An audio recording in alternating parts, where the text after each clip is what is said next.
What if everything we've been taught about Roman cities is missing the most extraordinary chapters of all? While Pompeii captures the world's imagination, it's merely the opening sentence in an epic story of cities frozen in time.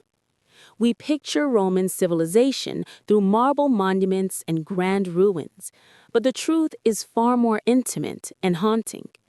Across the former empire, entire cities lie suspended in moments of daily life, preserved not by human hands, but by nature's catastrophic embrace.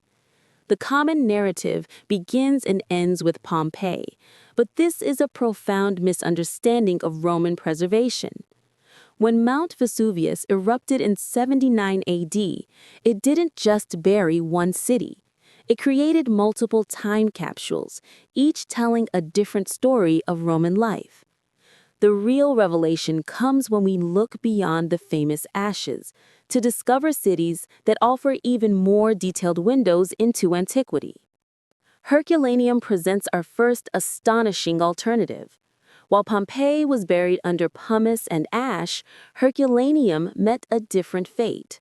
Scorching pyroclastic flows that carbonized everything in their path. This thermal preservation created miracles of archaeology that Pompeii couldn't offer. Here, we find the truly unimaginable. Wooden furniture preserved intact, food carbonized but recognizable, and even human brains turned to glass by the intense heat. In Herculaneum, time didn't just stop, it turned to stone and glass. The Villa dei Papyri alone yielded hundreds of carbonized scrolls, their secrets only now being revealed through advanced imaging technology. But the story grows even more remarkable when we venture beyond Vesuvius entirely. The luxurious resort city of Baia, once called the Las Vegas of ancient Rome, now lies submerged beneath the Mediterranean.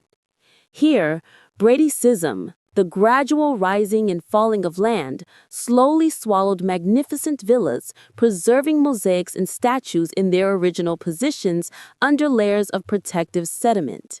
The underwater preservation is so exceptional that we can walk through Roman streets 15 feet below the surface, watching fish swim through what were once banquet halls and thermal baths.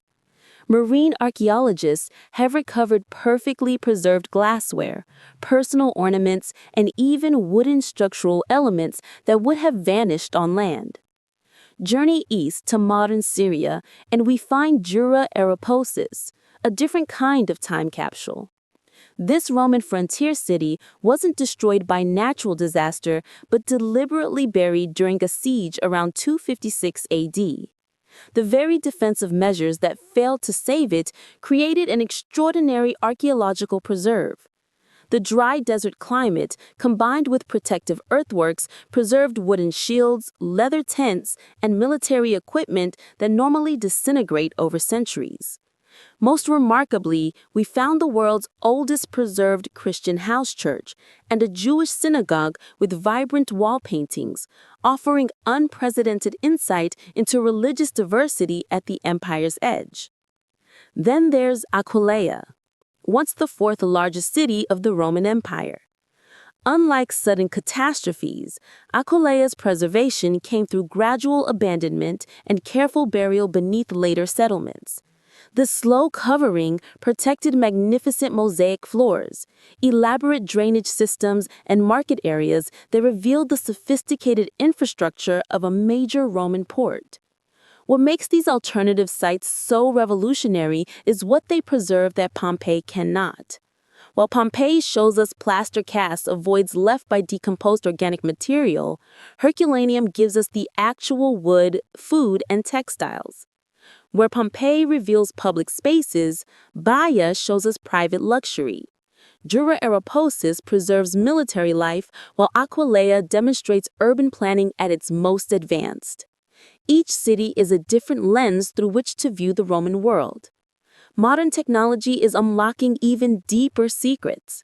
Ground-penetrating radar reveals entire neighborhoods still buried at Aquileia without disturbing the modern city above. LiDAR mapping shows the complete urban grid of Baia's submerged districts. Advanced photogrammetry creates perfect digital replicas of fragile artifacts from Dura-Europos, allowing global study without risking damage to the originals. The ethical questions these discoveries raise are as profound as the findings themselves. How do we balance excavation with preservation? Should some sites remain buried for future generations with better technology? The organic materials at Herculaneum are so well preserved that exposing them to modern air could destroy them faster than 2 millennia of burial. Perhaps the most haunting aspect of these time capsules is the human connection they foster. In Herculaneum, we find a child's wooden cradle, carbonized but intact. At Baia, we see gaming pieces left on a submerged floor. Dura-Europos preserves a soldier's final letter home. These aren't abstract historical concepts. They're frozen moments of human experience that transcend centuries. As we piece together these different preservation stories, a new understanding of Roman civilization emerges. We see not a monolithic empire, but a diverse tapestry of urban experiences. From the luxury resorts of Baia to the frontier fortifications of Dura-Europos, from the middle-class shops of Herculaneum to the commercial powerhouse of Aquileia. Each city adds another dimension to our comprehension of daily life across social classes and geographic regions. The future promises even more revelations. Archaeologists estimate that less than a third of Herculaneum has been excavated. Baia's underwater city continues to reveal new villas with each diving season. Unexcavated areas around Aquileia likely contain untouched warehouses and residential districts. The greatest discoveries may still lie buried, waiting for technology and resources to reveal them properly. These frozen cities collectively challenge our perception of Roman civilization as something distant and abstract. They make the ancient worlds immediate, tangible, and heartbreakingly human. The people who lived in these cities weren't so different from us. They loved, worked, worried, and dreamed, never imagining their final moments would become windows for future generations. If this journey beyond Pompeii has transformed your understanding of ancient Rome, there are countless more forgotten stories waiting to be uncovered. The Roman Empire's true legacy isn't just in its monuments, but in these intimate snapshots of daily life, preserved against all odds by the very disasters that ended them.